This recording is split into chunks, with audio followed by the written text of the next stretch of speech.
अधिवास। तो सबसे पहले तो ये जान लेते हैं कि सूर्यकांत त्रिपाठी निराला का जन्म महिषादल राज्य बंगाल में हुआ था। ठीक है, महिषादल राज्य एक है स्टेट, वहाँ पे बंगाल में हुआ था और इनका जीवन बहुत अभाव में, कष्टों में बीता, लेकिन ये उससे हार नहीं माने। ठीक है, और छायावाद से जो संबंधित इनकी जो प्रकाशित रचनाएं हैं या काव्य संग्रह है वह अनामिका, परिमल, गीतिका, ठीक, ये तीन, तुलसीदास, कुकुरमुत्ता, नए पत्ते, तो ये सब बात की हैं, छायावाद उत्तर की हैं, लेकिन छायावाद में अनामिका, परिमल, गीतिका, एक आध दो और हैं। ठीक है, ये हैं। और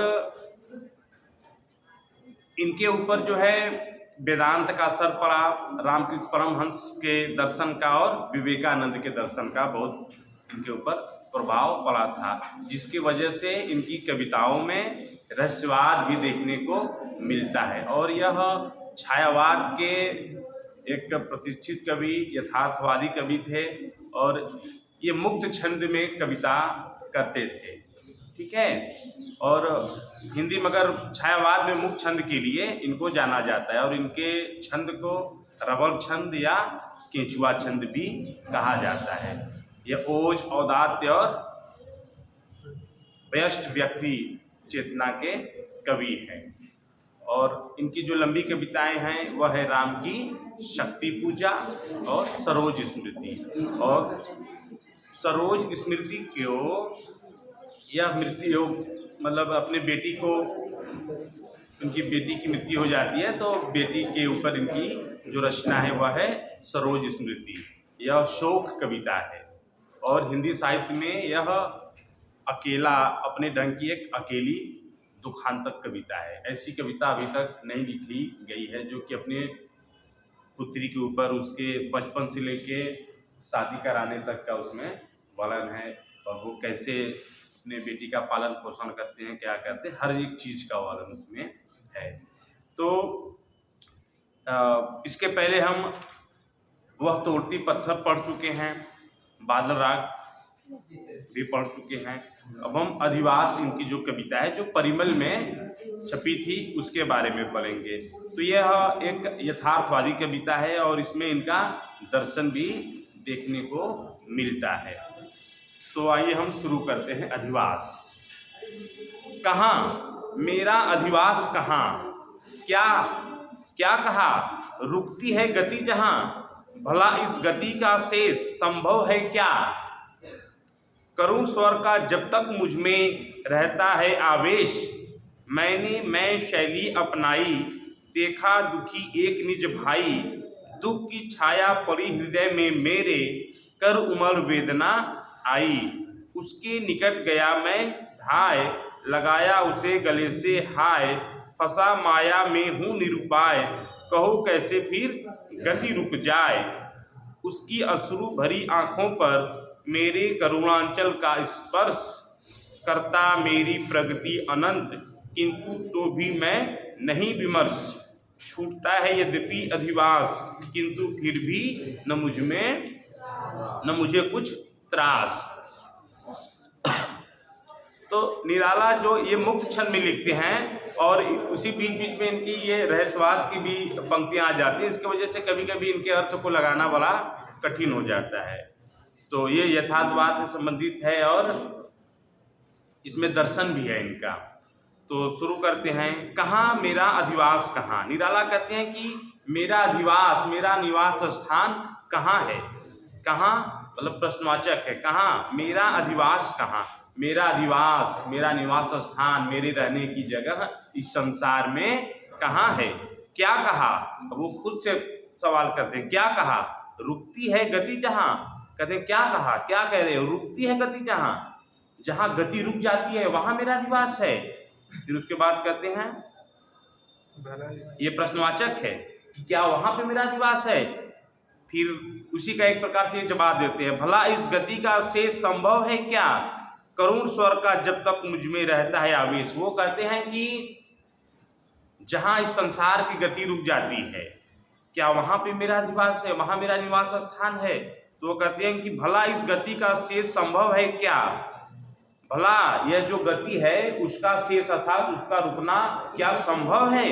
करुण स्वर का जब तक मुझ में रहता है आवेश, वो कहते हैं कि जब तक मेरे अंदर करुण स्वर का आवेश रहता है, लोगों के दुख दर्द को दूर करने की, दुख दर्द को व्यक्त करने की, लोगों की मदद करने की मेरे अंदर कंठा रहती है, दूसरों को दुख कर जब देखने के बाद जब तक मैं दुखी होता हूँ, अर्थात जब तक मेरे अंदर करुणा का भाव है, करुण स्वरूप का आवेश है, तब तक तो मेरी गति नहीं रुक सकती। तो फिर मेरा आवेश कहाँ हो सकता है? ठीक है, वो बार बार वो सवाल करते हैं, ये दर्शन में चले जाते हैं। मैंने मैं शैली अपनाई, वो कहते हैं कि यद्यपि मैंने मैं शैली अपना लिया है, देखा दुखी एक निज भाई। मैं शैली का मतलब ये नहीं कि केवल अपने बारे में, मैं शैली का मतलब ये है कि वो दूसरों को दुख को देखकर भी उसको अपना दुख मानते हैं। ठीक है, दूसरों को सुखी देखकर सुखी होते हैं, दूसरों को दुख के देखकर दुखी होते हैं। तो कहते हैं कि मैंने मैं शैली अपनाई, मैंने मैं शैली अपना लिया है, देखा दुखी एक निज भाई और दुख की छाया पड़ी हृदय में मेरे, कर उमर वेदना आई। वो कहते हैं कि मैंने मैं शैली अपना लिया है और अब मैं दूसरों को दुख को भी अपना दुख मानता हूँ, जिसके फलस्वरूप वो कहते हैं देखा दुखी एक निज भाई, वो देखते हैं कि मेरा एक निज भाई, अपना भाई दुखी है, तो दुख की छाया पड़ी हृदय में, उसके दुख की छाया को देखकर मेरे हृदय में, दुख की छाया पड़ी हृदय में मेरे, कर उमर वेदना आई, और उसके दुख को देखकर मेरे हृदय में वेदना उमर आई, अर्थात उसको दुख को देखकर यह भी दुखी हो गए, द्रवीभूत हो गए। फिर उसके बाद क्या करते हैं ये, जब देखते हैं कि मेरा एक भाई दुखी है तो क्या करते हैं, उसके निकट गया मैं धाय, मैं उसके निकट दौड़ता हुआ गया, लगाया उसे गले से हाय, और उसे हाय करते हुए करुणा के साथ उसको मैं गले से लगा लिया। फंसा माया में हूँ निरुपाय, कहो कैसे फिर गति रुक जाए। कहते कि अब मैं मोह माया में फंसा हूँ, अर्थात दूसरों के दुख को दूर करने के लिए उत्प्रेरित हूँ, तो फिर क्या मेरी गति रुक सकती है? अर्थात जब तक हमारे अंदर चाह है, दूसरों की मदद करने की इच्छा है, हमें कोई नहीं रोक सकता, हमारी गति नहीं रुक सकती, हमको ऐसा करने से कोई नहीं रोक सकता। उसकी अश्रु भरी आंखों पर मेरे करुणांचल का स्पर्श, वो जो दुखी भाई है उसके अश्रु भरी आंखों पर, उसकी आंखों में जो आंसू भरे हुए हैं, मेरे करुणांचल का स्पर्श करता मेरी प्रगति अनंत। तो उसकी अश्रु भरी आंखों पर मेरे करुणांचल का स्पर्श, उसकी दुख से भरी आंखों पर मेरे करुणा रूपी हाथों से या मेरे करुणा का स्पर्श से करता है मेरी प्रगति अनंत। जब मैं उसको देखता हूँ वह दुख से भरा हुआ है, तो मेरा जो करुणा है, जो करुणा के स्पर्श उस पर पड़ता है, अर्थात मैं उसके प्रति जो द्रवीभूत होता हूँ, उसकी मदद करने के लिए तत्पर होता हूँ, तो इससे मेरी प्रगति होती है और आगे कुछ अच्छा करने की मेरे अंदर हिम्मत आती है।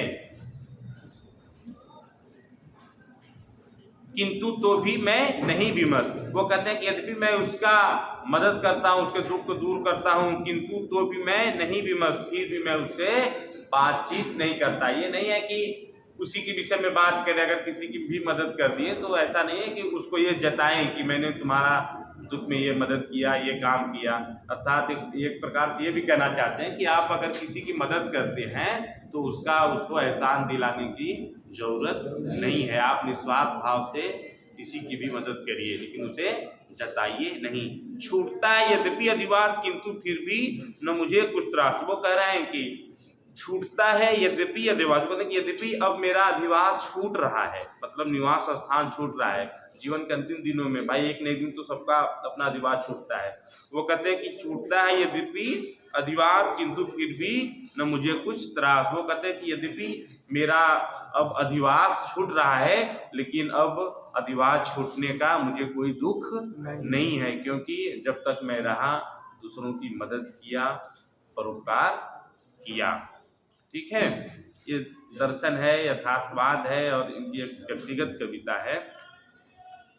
तो इतना है,